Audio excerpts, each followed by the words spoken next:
Hello and welcome to Just Grasp 1, where we are going to be doing Polter versus Carry in the Strive Celebration Tournament. Yeah, not Just Grasp 1. Man, I'm so used to other stuff. Uh, so we're doing Carry versus Polter in the Strive Celebration Tournament. This is going to be winners round 2.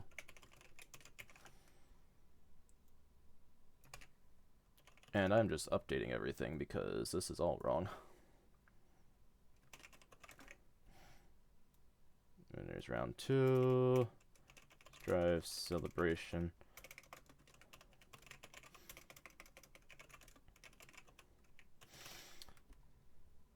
Alright, and the Strive Celebration Tournament, of course, is hosted and sponsored by KR. KR from the Breakfast Club Discord server where this tournament is being held. And so this is a best of 3 reverse conquest tournament where the teams are preset.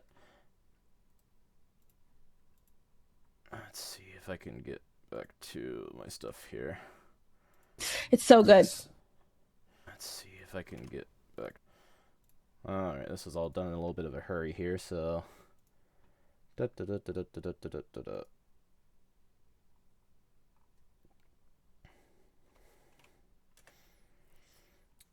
Alright, there we go. That's all good, that's all good, that's all good.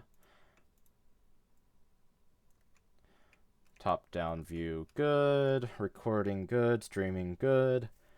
And desktop audio muted. Perfect. Alright, so we're going to see Vega versus Potemkin as our first match here.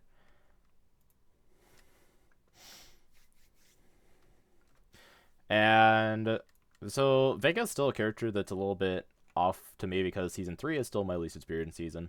Legal in this season is 357. Polter's team should be Vega, Hazama, Axel, whereas Zakari's team should be Potemkin, Zangief, and Iron Tiger, I believe.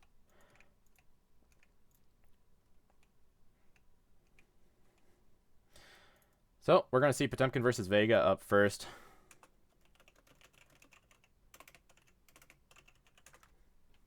We're golden. We are golden on our end.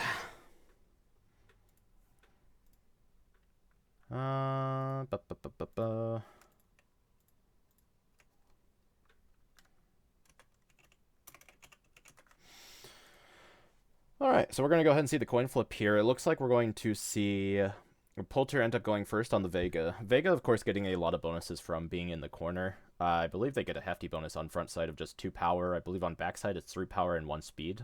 Vega just kind of being a stat monster when in the corner. And we're seeing that movie art of Vega, which is fantastic. And, of course, Potemkin being a grappler, they just want to get in and just kind of throw you over their shoulder and watch you take a billion. So we have to see how Carry's going to go ahead and navigate this. Vega has stuff that goes ahead and closes them quite a bit, of course, because they do have stuff that puts them in the corner. They also have stuff that gives them the corner bonuses when they're not in the corner. So last time we saw Polter on this Vega pick, we saw them kind of give a really good example of how this character is played by absolutely decimating another player in the Just Grasp tournament. So we'll have to see if this is a thing that they're going to go ahead and do in this tourney as well.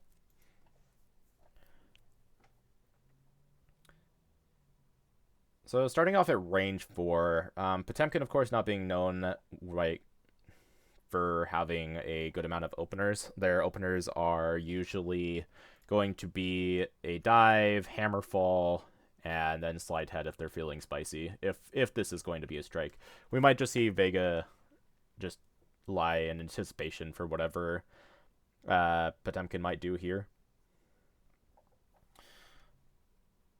Let's see, everything's going. Oh, the only thing I didn't have popped out was chat, just in case. Alright, we're seeing a parry come out immediately.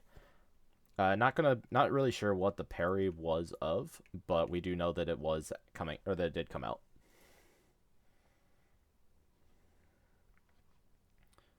Let's see. Alright. Card count still sitting the same. It looks like they're Perry Gigantor Kai is what it was. And then Polter writing down the hand here for us of Slide Head, Heat Knuckle, Heavenly, Potemkin Buster, Spike, Focus, and Block. Goodness. Looks like we see another parry come out on the opposite side this time. Neither player looking to initiate right now. Parrying Focus specifically to make sure there's no readings in hand, because of the spike in hand means that Vega can get something pretty free out of this if they decide to read that spike. But there is no spike. We'll see a hand of EX Scarlet Terror, Cross, Grasp, and Rolling Crystal Flash.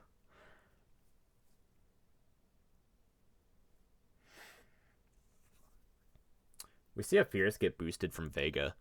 Of course, Season 7 not having any reading means that Vega does not have to worry about a reading coming out from Potemkin. The biggest thing that they would have to worry about is something like a Scramble Dive, but there is no gauge for a Scramble. So we're going to go ahead and see the Heavenly Potemkin Buster get boosted here, which is the +2 power on offense, +3 armor on defense, and then closes 1. This is kind of the Potemkin game plan, where Potemkin just walks in slowly at you and has this theme of, I'm going to get there eventually, and when I do, you're going to take a bajillion damage.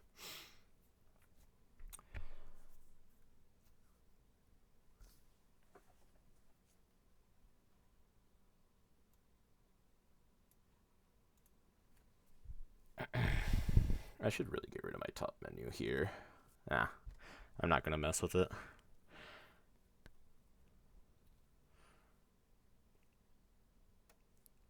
We're going to see an EX come out here. I wonder if we got like an EX Assault or something. Or what this could be, because... Well, EX Scarlet Terror actually... Well, EX Scarlet Terror... Huh. Does EX Scarlet Terror actually beat anything here? No, EX Scarlet Terror is only 5 speed. We see the EX Scarlet Terror come out anyways. Wow. Really? You EX spiked there? Alright. Well, I mean, I guess it gets Vega... I guess this is fine because you have the 3 arm... Or no, you initiated, actually.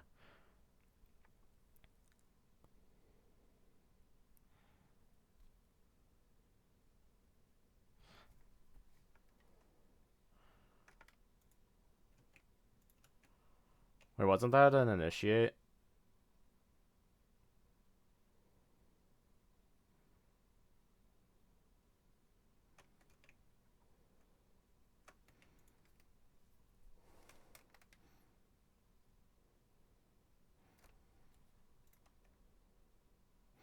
Crit Sky High Claw.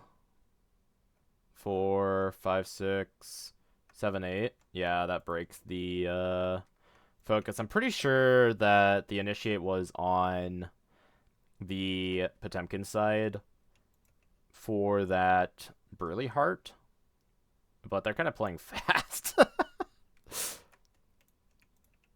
Because if that was an initiate on the Burly Heart, that actually changes the damage totals, because there's a +2, which would have done 6 to Potemkin with that EX Scarlet Terror.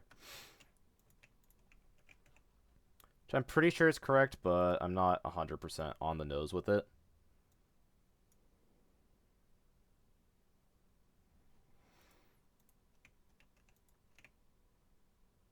Looks like we want to hit with the cross here into the Hammerfall.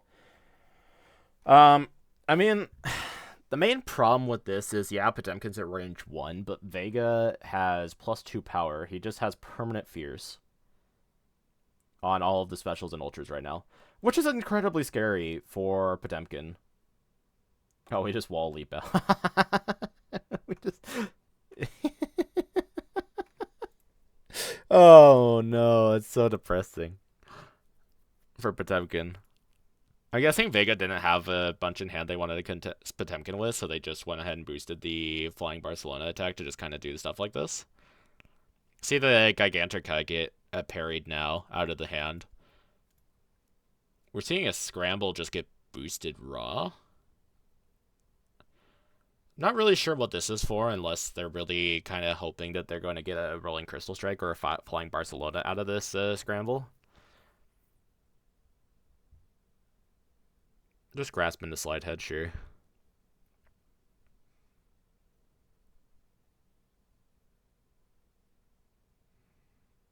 Or I meant a rolling crystal or a flying Barcelona out of that.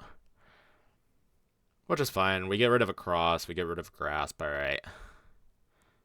We hit with slide head for 1 because of grasp. We generate 2 gauge. Yeah, that was a pretty nice play. I respect it. I respect it. All right, we're sitting at range 5. Yeah, 5 versus Vega. Vega's in the corner. Vega's gonna boost light. What does Vega hit with here, huh? Obviously, we have the Rolling Crystal Flash. We do have... Pounce does not hit unless we boost the +1 range.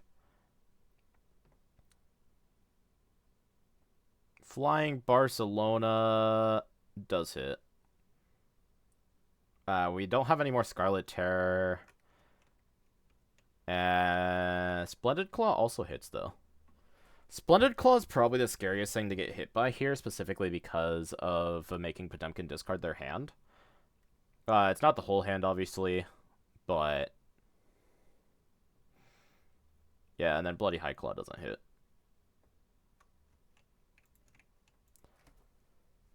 But that would be a Splendid Claw for 9, which is pretty scary. So we're just kind of seeing Vega do this thing where they're just going from one edge of the arena to the other, and now they're just sitting in the corner and hanging out there.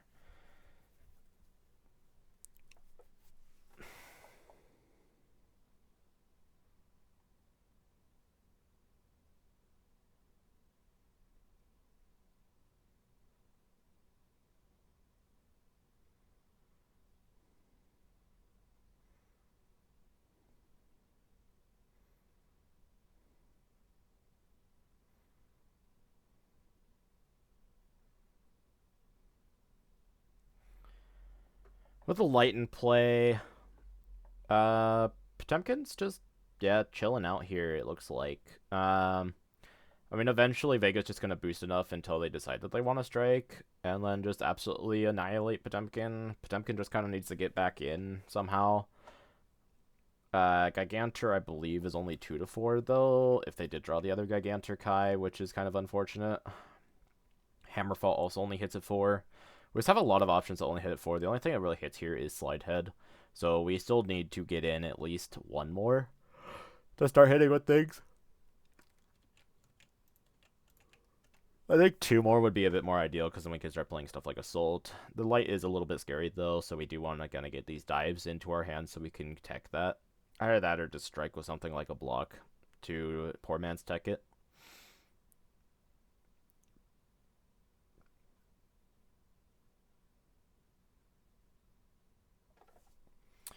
Both players are still sitting at a full hand. There's not really much else going on here at this time. Just Potemkin's just taking a second to think about how they want to approach this light and this cornered Vega. Vega, of course, if they want to, they can exceed at any time. This will give them the +1/+3 bonus.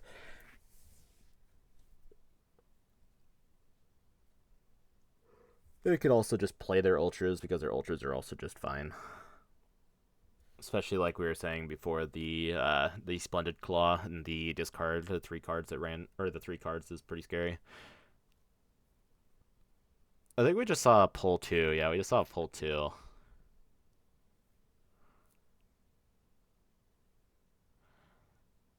A good bait on the Splendid Claw. And now Vega's out of the corner, and you have the corner. This is kind of what you want as Potemkin, is that you want the corner, and then Vega doesn't have it. It's also what you want on most characters. Problem is that if you do that, if you sit on one side of the arena, and then Vega sits on the other, Vega's just going to boost until their flying Barcelona hits you for a trillion.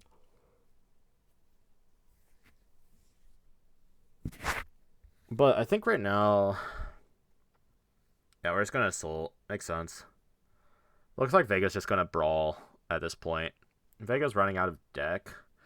Doesn't really have a way to get Potemkin out of the corner if they do decide to take this fight here. Just back up 2, tossing an Ultra, sure.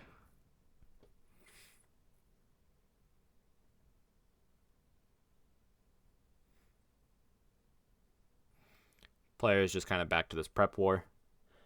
There's not where we're just kind of back to hanging out and not doing a whole lot right now.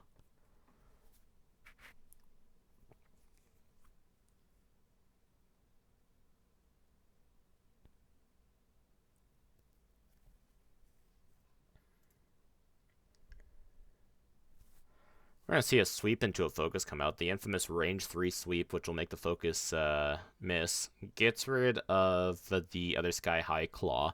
So both Sky High Claws are now gone.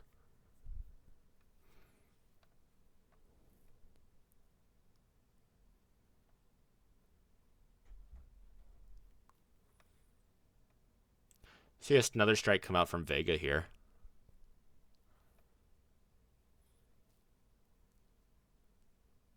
Wild swing from the Potemkin. It's another assault. Vega's hit with both assaults now. Discard another Ultra to back up 2. Just making sure we're not staying in range 1 of Potemkin with these advantage chains. That way Potemkin can't initiate and just start beating us up. Makes a lot of sense.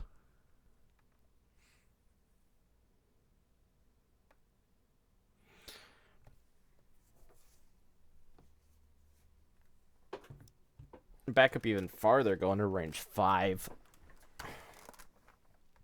This is going to be telling of something like we're just kind of looking to get our resources back because we are sitting up 8 health, and this kind of forces Potemkin's hand. Otherwise, we're going to come back in.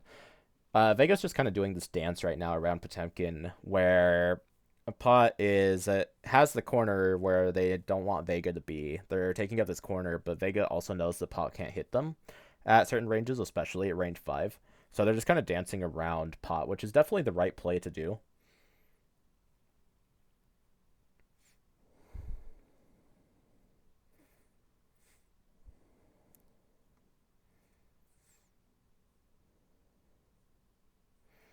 We're going to go ahead and see the Heat Knuckle boosted. Heat Knuckle, of course, being a card that's pretty scary to use on Pot because, yeah, you do get the damage of that nice 5 damage that hits in most places, but it also pushes them way out of your range, which means you have to use like a Gigantor or a Hammerfall to get back in. Or a Slide Head if you don't have either. You also have Dive. You just pretty much have to use something to get back in. It puts it's a positioning negative.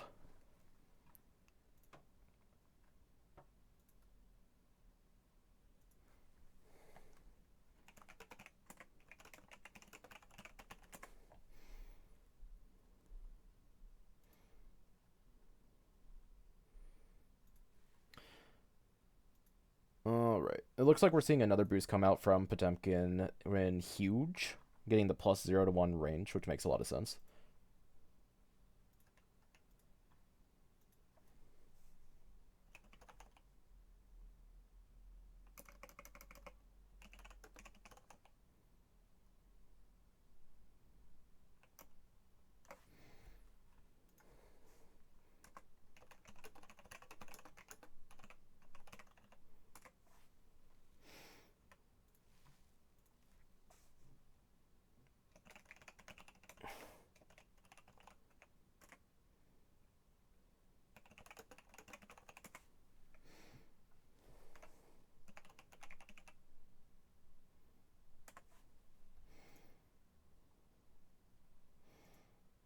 Alright, we're just setting up for Snake to come join me as a co-commentator.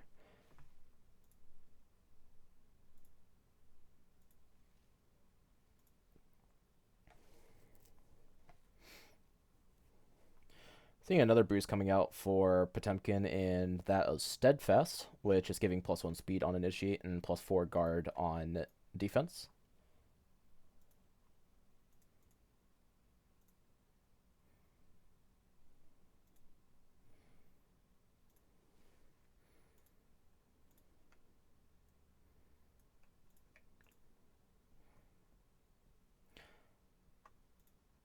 So, Pot being down health here, as we know about grapplers, though, they only need a few strikes to get this party started. Problem is, Vega also has fears on whenever they want, as long as they're in a corner, right? So, Vega's also kind of meeting these power levels when they're sitting in the corner, but Vega's just kind of doing this dance right now, where they're not getting the full use of their UA, but it doesn't look like they're really needing it at this point because they're just kind of winning strikes. Looks like we're gonna retreat 3 with the move 3 on high jump to get back into that corner position. We are running low on card choices here, so we are only at 7 cards now in deck, between deck and hand. We have both assaults in gauge as well, so if we do opt in for this reshuffle, we will be going without any assaults into this next phase of the game. Which, of course, having neither of assaults not the worst thing in the world because we do have assault likes as Vega. It is just one of our tools that will be completely locked out if we do decide to continue or stuff. We'll see the air dash coming out from, well, just the dash, I guess, from Potemkin here to go ahead and close that distance on Vega. Vega just going to go ahead and go the opposite side of the stage, reveal the hand.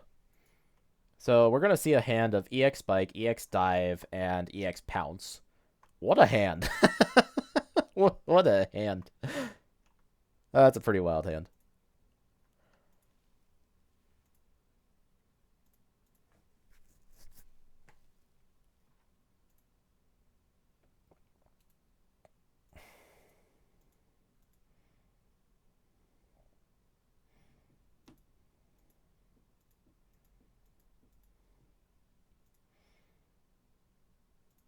Hopefully Snake's able to make it in here before, or by game 2 at least, the start of game 2. This game still has some life to it, despite it going pretty heavily in Vega's favor right now. So, Vega's either just gonna, I mean, I imagine Vega's just gonna CC their hand here, unless they really have any reason to keep EX Dive in hand, because their normals don't get boosted up by this UA here, and EX diving into Potemkin's usually not the greatest idea. Just because Potemkin can generally is usually pretty happy to just start hitting you immediately after. Of course, Potemkin can exceed here soon, and when they do exceed, they do get that close too. I don't think we'll be seeing them exceed here in a second, because they still need to close 1 to get the bonus of their UA. Or be at range 1 to get the bonus of their UA.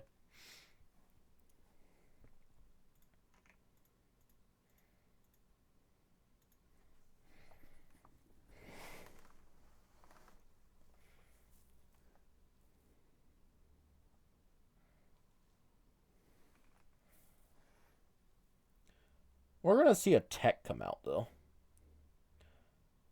So we tech the plus 0 to 1 range to get more options off the table.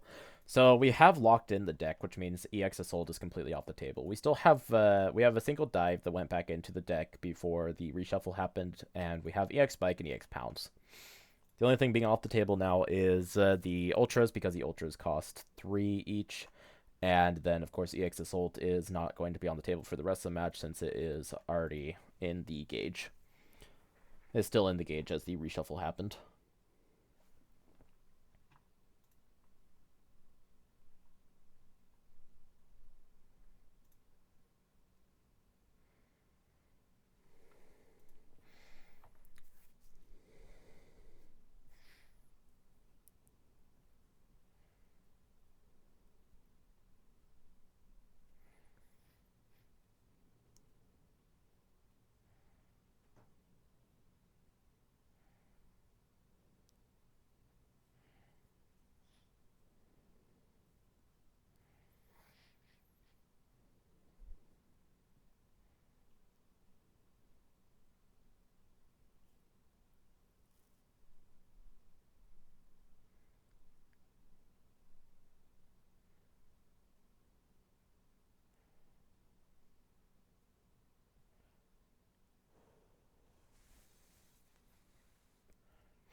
Potemkin just thinking of what they want to do here.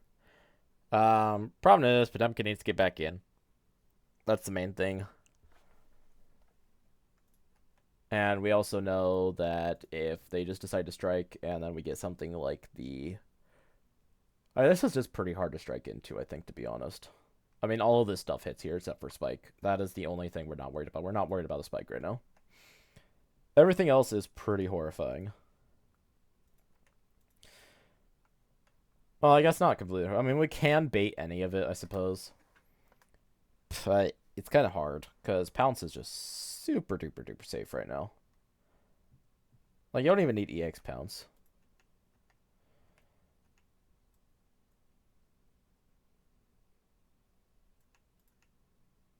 Looks like Snakes joined the lobby as co-coms. Now we just need them to get into the VC.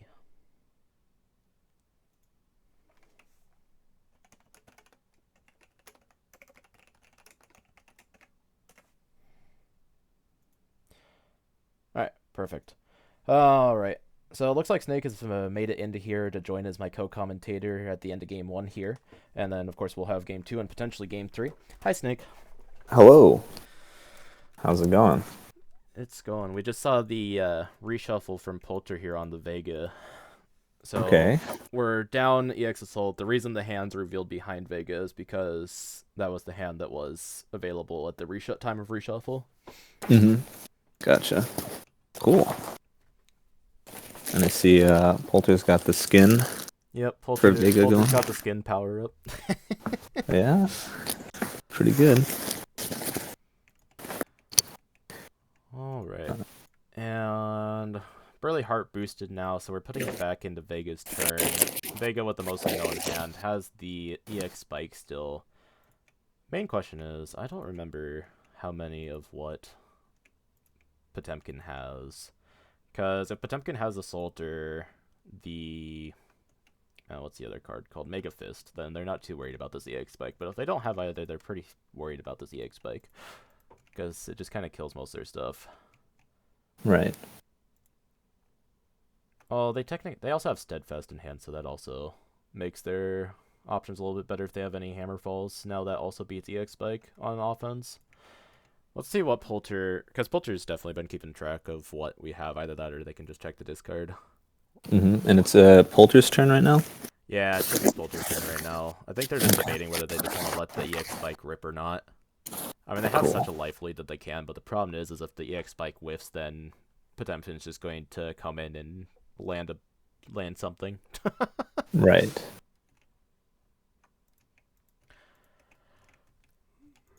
Yeah, because Potemkin can withstand pretty much anything that's not EX spike with those boosts out. Crit EX. This is either a bluff on the spike or this is pounce. Mm-hmm. You have to take the guess here. Scary guess. See an EX of our own and dive. Yeah. That will decimate the spike. Yeah. Well, Potemkin sitting at 5 gauge can't really afford to land a Heavenly Potemkin even if you have it because there's a known dive in hand. So we'll just see what Potemkin lands here. Having a known dive in the opponent's hand is pretty scary because they can just dive over half your things. You're going to boost Megaton Furioso, and this is EX Garuda? No, this is EX Pop Buster. Yeesh. EX 9 power Pop Buster. Back-breaking stuff. Uh-huh. And we see a pounce go down. Painful. Man, that's the Potemkin gameplay right there. Wait the entire game for that. True. Retrieve comes out, putting a boost in play. What do you got, Polter? Probably the one on pounce or defend. No, Dancer Step isn't a thing. Yeah, it's just defend. Vega leaving range 1 of Potemkin to not die makes a lot of sense to me. Potemkin has the choice of just exceeding here, though, to get that range, or get that close again. Right. Yeah, do we have any of the Heavenly Potemkin Busters online? Or still live? I saw the oh wait, no, both have been boosted. Yeah, both Burly Hearts got boosted. Okay, well, then it does seem like a good thing to do. Yeah, either exceed or reshuffle here because your options are pretty dead right now. Yeah. Probably exceed then reshuffle just to get your options back though. Is I think what I'm thinking here. Seems reasonable. Of course, Carrie is up in life. Did we see a Wild Song? Oh, okay. Wild Song Garuda. I wonder if we had a 50-50 chance, or no, a 33% chance of getting an Assault or something. Yeah, there's probably some 5 speeds in there. Yeah. Because we already saw a Mega Fist come out earlier, so either there's EX Assault in there or... No, because we saw Advanced 3 come out as well. Hmm. So there's got to be one more. One of the 5 speeds is in there that they were hoping for. Play something from hand. After the dive was played... Hmm. Wait, is this just the other Heat Knuckle? This could 100% just be the other Heat Knuckle, actually, even though that's really scary to play into cornered Vega. True. Well, does one armor actually cover you? Let me see. Flying Barcelona doesn't hit. Bloody or Sky High Claw would obliterate it.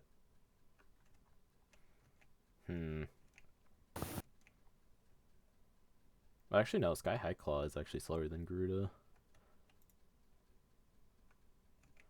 Or no, not Heat Knuckle. Huh.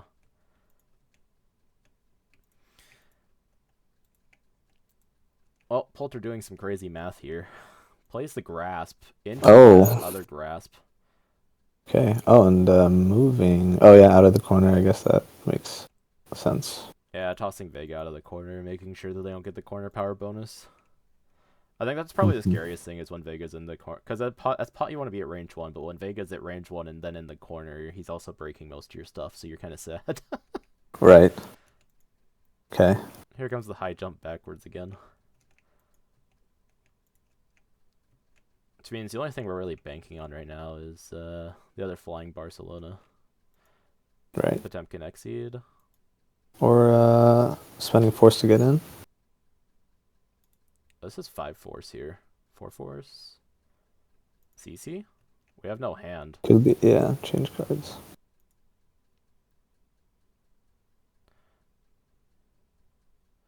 We just big change cards. Okay. Huh. Oh, that's a lot of. Yeah. Whoops. Mm-hmm. And he's not too scared of doing this because he gets he keeps his ult, his Gigantic Ion lines as a response to any attack that Vega might be playing. Yeah, because it does have the after close 3 gain advantage, so even if it whiffs, it's fine. Yeah, that's a pretty good point. That's probably what they're actually hoping to wild swing was the Gigantic Eye back then. Mm-hmm.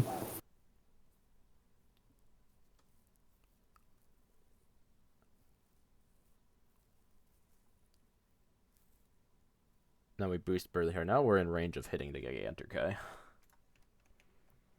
All right. Tech. Makes sense.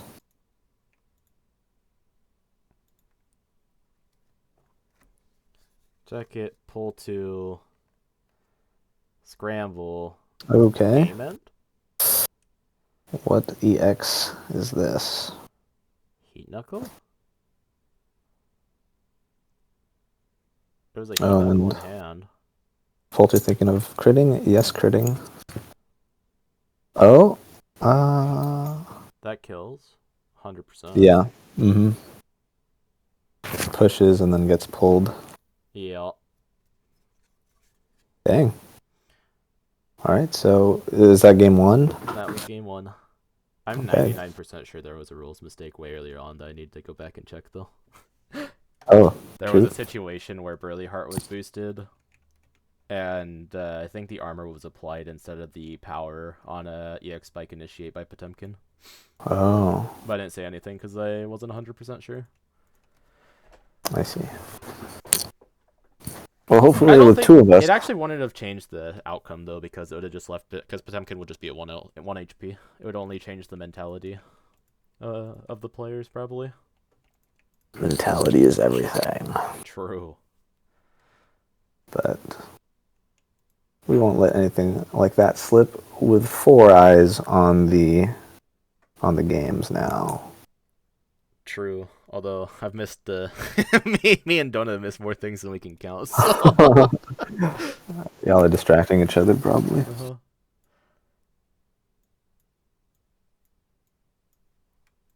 Oh Okay, so the rules for this, in terms of character selection, is there? Do we It's have to just swap some characters out here? only Polter has to swap. Or wait, no, only Carry has to swap because they won. That's it. Okay, gotcha. And then it's still blind pick for whatever reason. That's the interesting part. Is it's blind pick the entire way through. Okay. Interesting.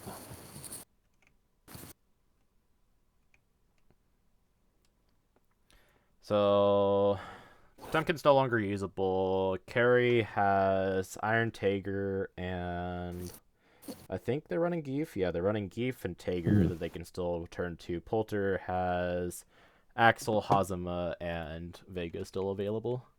Oh boy. Yeah, Polter has the war criminal team. True. Yeah. While Carrie's got the grappler. I'm Uh-huh. surprised Vega was pulled out with the other two existing on his team, but Yeah, um, I was also kind of surprised because Vega's the only one that actually has to brawl with the grappler. mm-hmm. Hmm. All right. The Axel low, here it comes. Okay. Into Tager. Oh no. Bigger. All right. Alright, well, Tager has to play against Axel frontside or he dies. So we'll have to see how Carrie navigates this. Because that's Yeah. probably the scariest part is once Axel flips, which is for every character, but especially for Tager who has his move reduced. Mm-hmm. Yeah, I'm interested in seeing how this one plays out. Yeah, I just think this is heavily Axel favored just because Tager needs Gage to do stuff, and then also his move is already reduced, which hurts him a lot, especially with how much Axel has mobility. Right. So this is 100% on Tager to play extremely well, I think.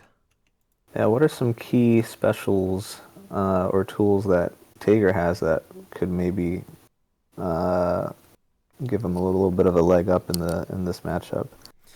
Um, Uh, well, if we have Gage, we're probably winning, so Spark Bolt doesn't count. mm-hmm.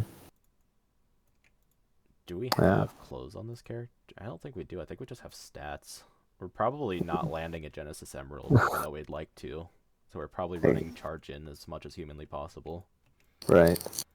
I guess we do have clothes on some of our guarded specials. Maybe in some situations where you're gonna inevitably be sickle flashed, you just kind of take them, you armor through them, and you kind of slowly close in.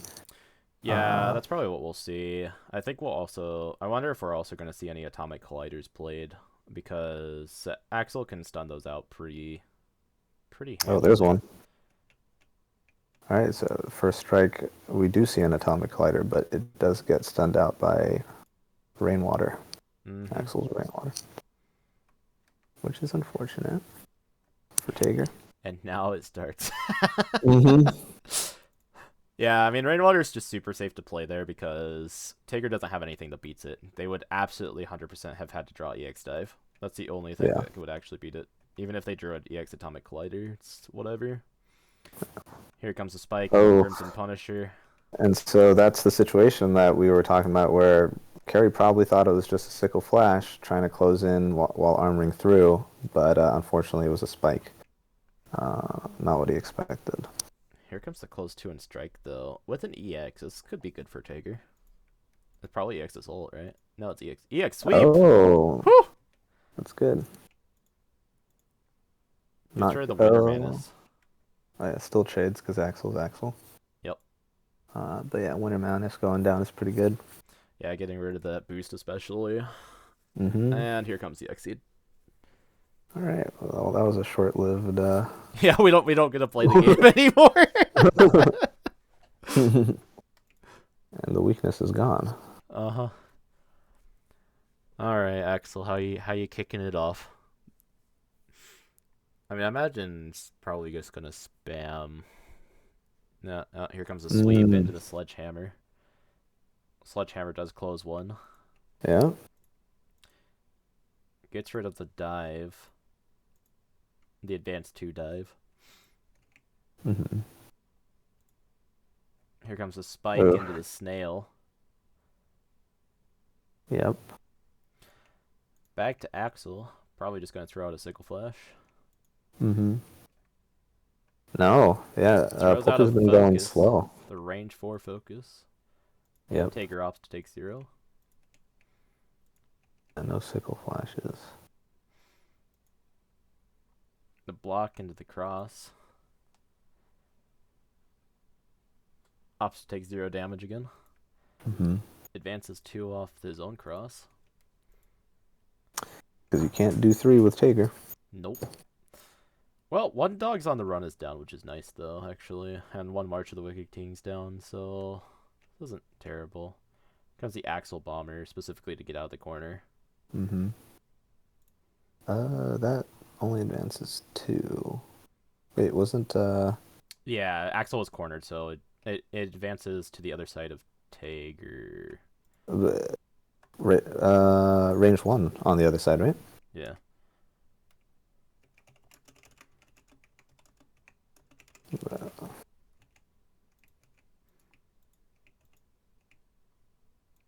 It's fine. Positioning's fine. We're back to Oh, position. We're back to fine because Axel had ended I up in the guess corner so. regardless. I guess so. Yeah, it would have been there, and Yeah. then... Okay, yeah, they're just redoing that. Oh, sure. They're just redoing the strike. Oh, it's just going to...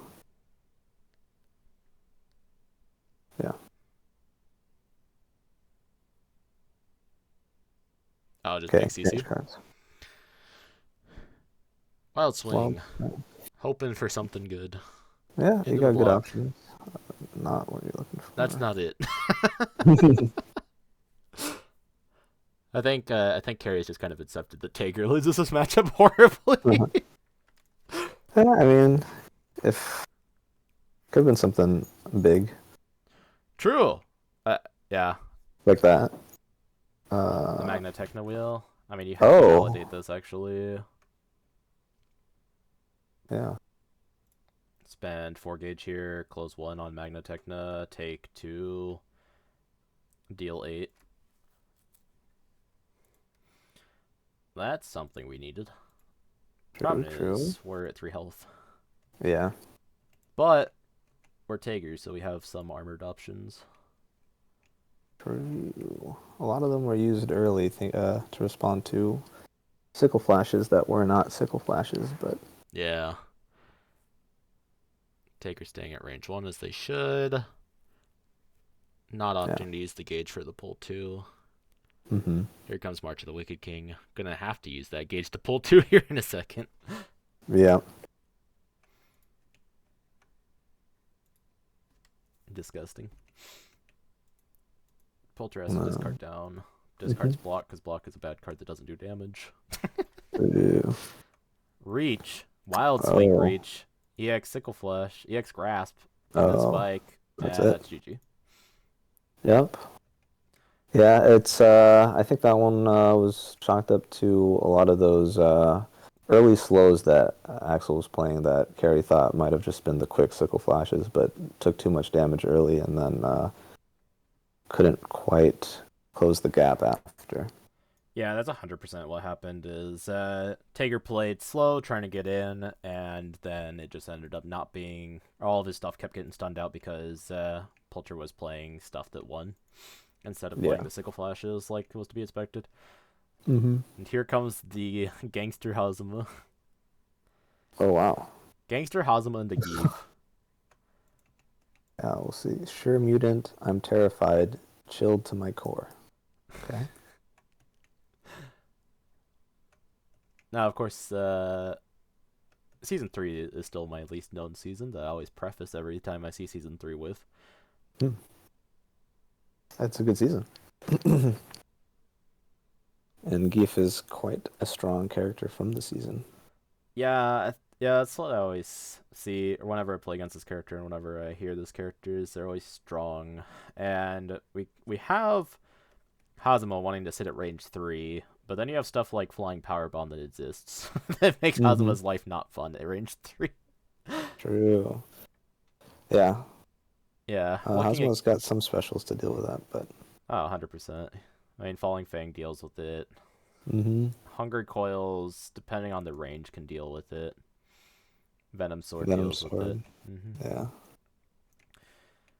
Main thing here is though is that Geef has more mobility than the other two grapplers that were already played, is what it seems like. Mm-hmm.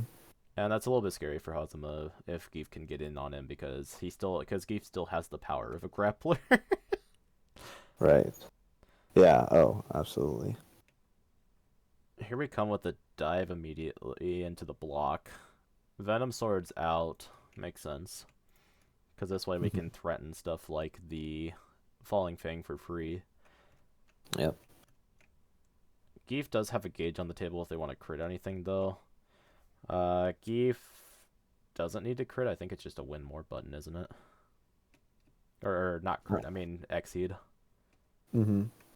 Yeah. I mean, when you exceed, though, things start getting really scary. Oh, Yeah. 100%. I wonder. I haven't played Carrie's Geef in a while, but I wonder if he likes taking that route.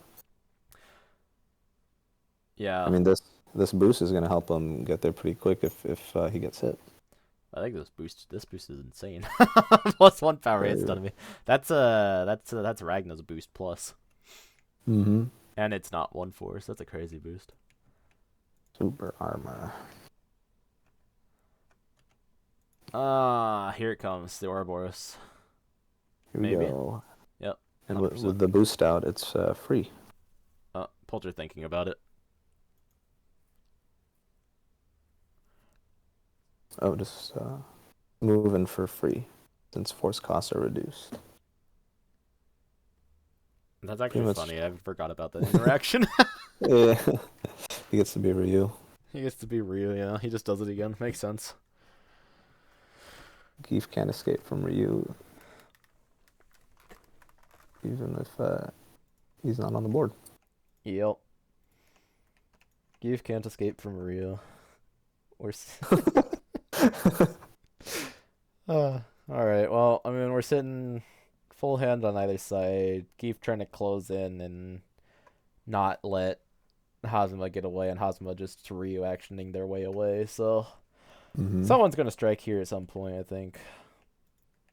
Either True. that, or we'll just see a boost war happen until somebody dies. But It is season 3. Season 3 does like its boost wars. yep. Here I comes the read. reading. Makes sense. Trying to get rid of that. Trying to not let Geef make use of that stun immunity there. Mm-hmm. And since this is season 5 and not season 6, you get to read and use your character ability. True. Ah. Read the Huh. grasp. And then, Played our own grasp. interesting.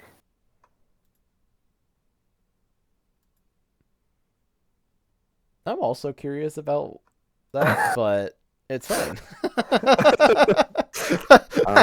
Hmm. Yeah,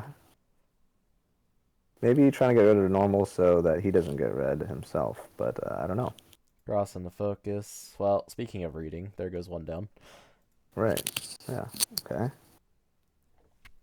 Back to range 4. Hazama versus Hazama at range 4. The problem is none of these characters are doing anything at range 4 except Mm-hmm. diving at each other. Yep. Here comes Bloody Fangs to get the reload.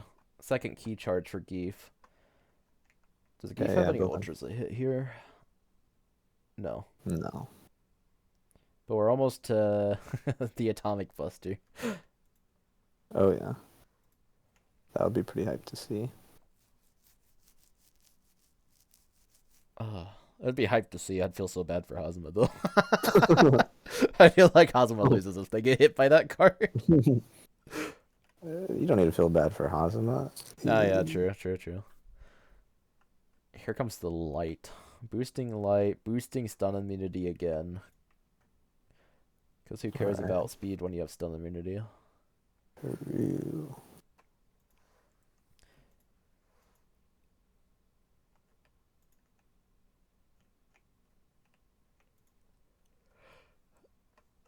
I mean, pretty sure that Geef's kit is just better at boosting than Hazuma's overall. Yeah. He definitely has more stats. Right. Which is why it looks like Poulter's ending this boost war with a draw 3 and strike. Yeah, that's definitely the correct thing to do. You probably just have to falling. Well, you can't even safely falling Fang here because if Geef has the other dive, you just also die. Mm-hmm. Is there Could anything else that kills us Ouroboros to 3? range 3 No. and then dive over it to not have to deal with anything. But then you're at range 1. Yeah, yeah, that's the scary So, part. yeah. I mean, Falling Fang's the safest play here, but it's also Falling Fang, so Yeah. because the chances of the other dive being alive are pretty low. Mm-hmm. That's true. But the question is, if you don't play it, what else are we playing here? Because there's not really a lot of other good options. Yeah. That wouldn't be too bad because then Geef would dive into the corner and then maybe that could free you up to back out a bit. But you would be at range. And you do have advantage after that too. I wouldn't mind losing a dive in this situation. Yeah, yeah. Let's see here. Here's the Oh. spike. Hungry coils. That actually beats the spike. That's actually funny. That is the option that it beat. Oh wow, yeah. All right, it worked out. Okay. Yeah, Now you and get to rip a card from his hand. mm-hmm. Did we rip a card from his hand? Did they do that? I didn't see it.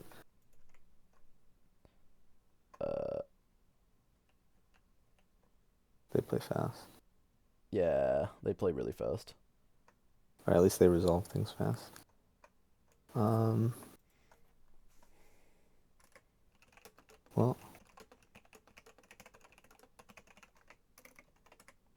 Did we resolve hit on Hungry Coils?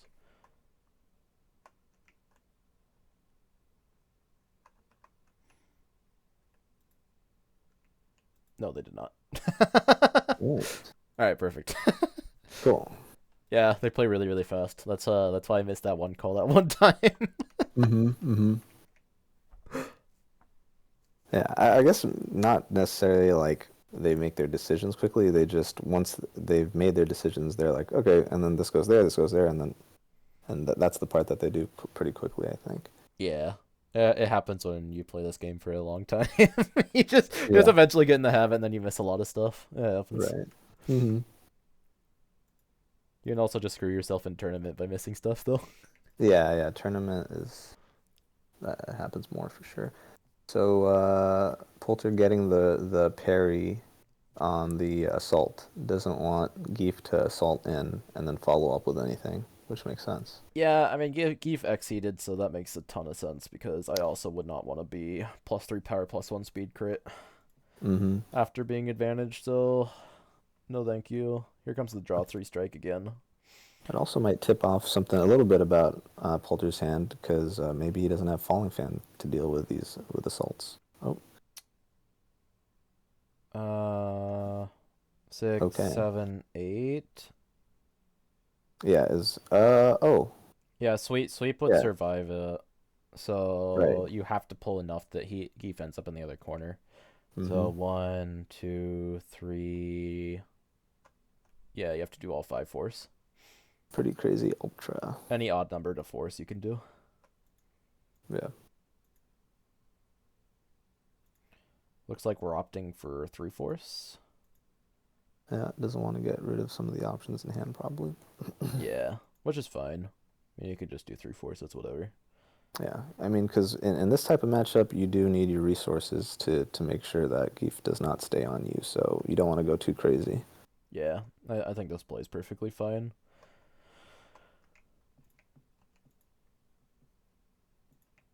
Here comes jump in. That's a reload. Mm-hmm. That's a crazy reload. Yeah, it's a good. He needs that type of thing.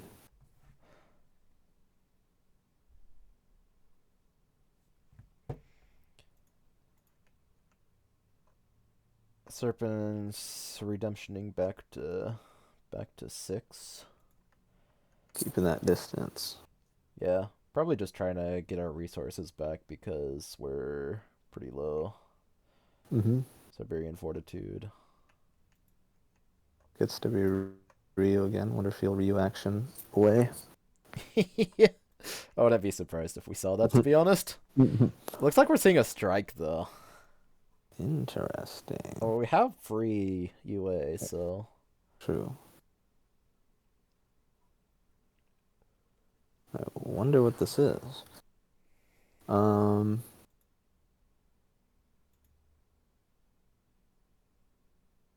would maybe Falling Fang, just get that armor out of the way, get advantage, and then continue building up your resources. Could be. I mean, it is a free card right now. Mm-hmm. Yeah, it was. But Banishing getting Flag there. pulls us back, too. Mm-hmm. Only takes 1 for their troubles. Right. No, this isn't a fun place to be. Because reach exists if we have the other banishing flat on this Right. character. True. And Geef being a grappler, all he has to do is get in once. Mm-hmm.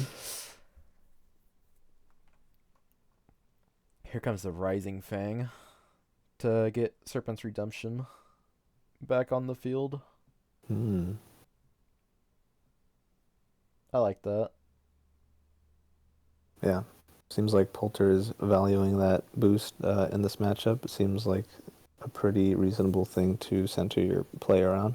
Yeah, because once you recur it, doesn't the now take place again anyways? Um, yes, I believe so. Yeah. I'm 90% sure that's how that works. So we'll have to see if they can actually manage to land a strike here, though. Because, of course, you have to land the strike to actually get the hit effect. Right. No one ever expects Geef to cross, so I imagine maybe Poulter has something. Oh, we got a Just tech. tech it. Makes sense. Don't worry about it. Yep. Attacking Vengeful Viper makes sense. Mm-hmm. Because now that is buried, so even if he plays the other Vengeful Viper, it's already gone. Yeah.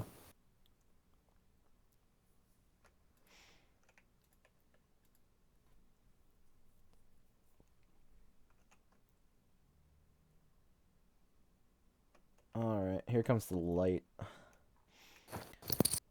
With light, I mean, the problem is we're in the corner with light, so, I mean, yeah, it's cool we played light, but also, we're running low on stuff. True. Yeah. And dive doesn't hit here without an initiate. Assault is whatever if Geef decides to play slow. Well, I guess we can threaten a spike if we have one left. Mm-hmm. That's pretty much it. What we're threatening right now. I mean, like you said, Geef could cross. I don't suspect Geef will cross because then they'd have to get all the way back in again. But Yeah. No. Yeah. Geef doesn't. I have been seeing a lot of grapplers on the client cross at unexpected times, though, just to get. It's really it's like no one ever expects it. So it's if you want a free 3 damage, you just gotta cross as a grappler. yeah, But then yeah, you gotta face the consequences of your action. yeah, pretty much. I feel like if you cross here as Geef, though, you just end up at rain. Hazama just gets to get back up to full again, and then you're kind of Mm-hmm. a little bit sad. I think Yeah. that's a major issue with initiating with cross here. It looks like we parried something, didn't get it, so we see a hand of coil, focus, and cross. Hmm. With the light, we might have been looking to play that cross just to get out of range of whatever Geef wants to play. Problem is that cross is only going to take us 2 spaces right now. Yeah. I mean, once again, I would not worry about speed on cross because you know that Geef is probably not going to be initiating with cross. So Yeah. you typically don't really have to confirm it that hard. But yeah, maybe that's just what trying to telegraph. Probably better if maybe he's going for the. I suspect he was going for the hungry coils because gets Put Geef Geef back in the into corner, and then yeah, you can cross out next turn. Yeah, yeah. that combo makes a lot of sense too. I mean, sure, you might eat like a sweep or something, but that's probably the most depressing scenario is if you eat a sweep and lose the cross. That would suck. Or But if, yeah, focus also exists. That's probably what it's out. There's the other focus, speaking of reading. oh oh okay, yeah, just taking the trade so that he gets Geef stuff. Yeah, makes sense. Alright, here we go. Crit something. It's Geefen time. It's Geefen time. It's time to let The Hosm melt like a popsicle on a sunny afternoon. Ooh, the moment we've all been waiting for. Because this is all attacks to get +3/+1. Mm-hmm. Yeah.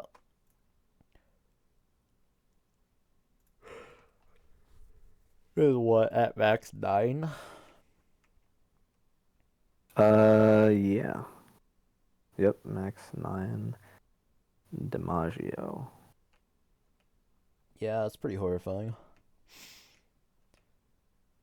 You got in there. Think it's slow, you gotta dive over it. Devouring Okay. Fang and Defying Power Bomb. I mean, you trade. I think you probably take this. Yeah.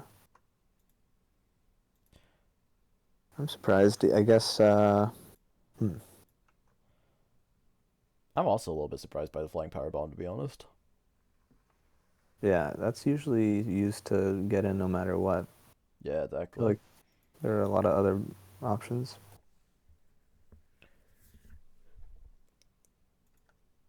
Looks like Carrie's going for the manual reshuffle here. Mm-hmm.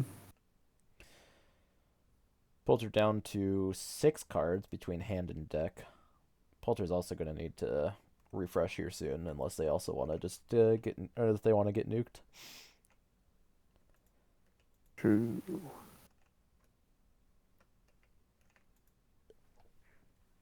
Yeah, get those assaults back in the deck.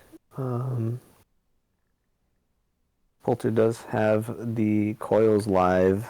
If he's got another copy, I forget if we've seen the other copy Of cross? of the serpent coils, coils of the dragon serpent, eternal coils of the dragon serpent. Oh, the other 3 gauger. Yeah. Yeah. Just fling him back to the other corner. Mm-hmm. I don't think we've seen the other one actually yet. Could be painful. Yeah, I mean, it's definitely a threat that's live now that you have to watch out for. Mm-hmm. Crit Wild. Crit Wild. Gets grasped. Oh, Gets hungry coils into the corner. Loses Ultimate Atomic Buster. That was a good pull. Mm-hmm. That was a good strike. True. Geef low on resources. Geef low, we're up 9 HP. Which means Geef has to land at least 2 strikes on us at range 1 to kill us. Yeah. Question is now, do we... What are we doing here? Because we need to get our... Oh, we're UA striking. Alright. Are they looking to potentially like finish the game here, maybe? Oh yeah. Wild swinging. Somebody just followed. I mean, if this is the coils. Thanks for following. Wait, who? I didn't actually see who just followed. Thanks for following, whoever. Oh, it's not coils. The set count is 1 to 1 right now. This is game number 3, 2, 3, 3. 3. Mm-hmm. Yeah, this is final game. It's 1-1. First game was Vega versus Pot or Vega. Bleh. Yeah, Vega versus Pot, and then it was Axel versus Tager. And now we're here. Zamageef, yeah. 3. Man, no repeats. I just realized I wasn't even looking at my looking at my chat the entire time. I got so lost in the sauce. Yeah, entertaining games for sure. High level play. Hi Rose, hi CPAT, by the way. Oh, they're watching. Hey y'all. Alright. We just Oh, saw the that's other good. Eternal Coils come out, and that's game. So Dang, Polter will take it 2-1 over Carry in the final game here. With that Coils, because all we have to do is just pay the rest of Force and Geef dies. yeah. That was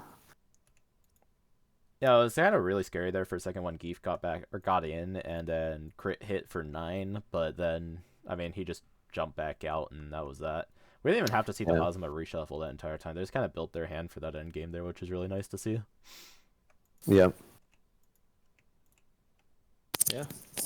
Kept the distance long enough, kept Geef off long enough, and then once Geef finally came in, unfortunately traded pretty decently so that there wasn't a big advantage after that strike. So, and then the rest was just running him around in circles.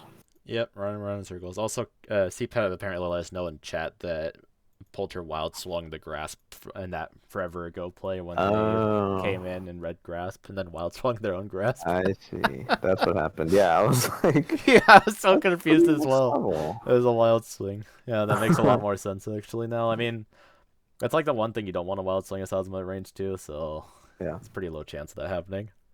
Mm-hmm. All right. Well, thanks for joining me for this game, Snake. Yeah, thanks for having me. I'm going to be doing more VODs after this because I still have more VODs to go through. Do I get to join you? You can if you want, yeah. Well, I mean, You definitely can. if you'd like. But if you felt as I always enjoy company, don't worry. I think I do a good job of making you look knowledgeable, or as even more knowledgeable than you are. All right. Just by not being particularly knowledgeable. Well, with that, I'm going to end the stream, though, and you will see this video on YouTube along with whatever other VODs I get done in the meantime. And yeah, thanks for joining me, guys, and have yourselves a good night.